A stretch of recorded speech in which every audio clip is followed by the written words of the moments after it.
I think that we're living in really exciting, hopeful, solution-oriented times. And I'm curious how many other people agree with that. Who disagrees with that? Oh, good. I'm preaching to the choir. I gave a TEDx talk not that long ago, and the topic that day was called Business 3.0. And the question was, where is business going? What is the future of business? And the conversation was a very wonderful and inspiring conversation. And the basic concept was this. Business 1.0 was about this concept of make profit at all costs. And I like to express what I think the original business paradigm was in this joke. Sell a man a fish, and he eats for a day. Teach a man to fish, and you ruin a perfectly good business opportunity. And that was sort of the original business paradigm, profit at all costs. Then Business 2.0 came along. And Business 2.0 was saying, look, while we're making a profit, let's not do harm.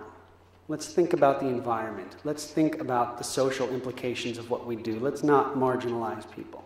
And that was great. That was like an amazing evolution of how we conceive of and use business as a tool in this world. But now we're living in this time of the emergence of Business 3.0.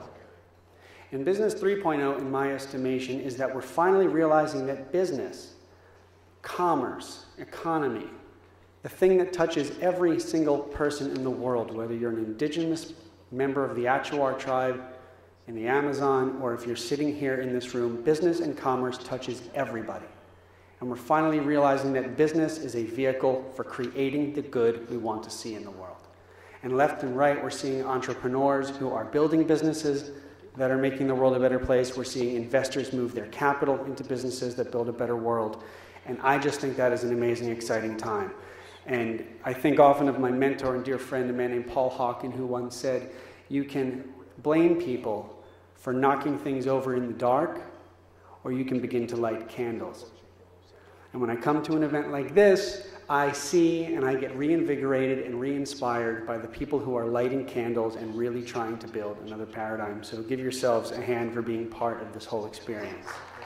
And so my last thought is this, and this is a parable I often share. It's a parable that gets me out of bed in the morning. For this kind of activity to keep happening, it's a long road, and it takes every one of us in this room choosing to make different decisions every day. The food we buy, the businesses we support, the money we invest. You know, at every turn, we're called upon to say we need to behave differently, and I think it's captured wonderfully in this parable.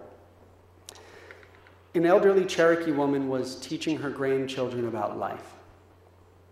She said to them, there is a great fight going on inside of me, and it is a fight between two wolves.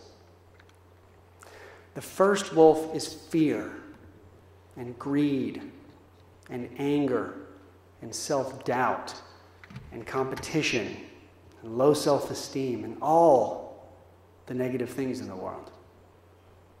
The other wolf, she said, is hope and trust and cooperation and self-appreciation and collaboration and positivity and solutions and all the beautiful things in the world. And they sat there for a moment, and then one of the grandchildren raised his hand and he said, "Grandmother, which wolf will win?"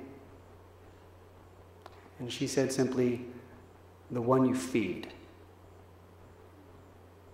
And I think that is a very beautiful story to keep in mind every moment we're called upon to make these decisions to choose to feed.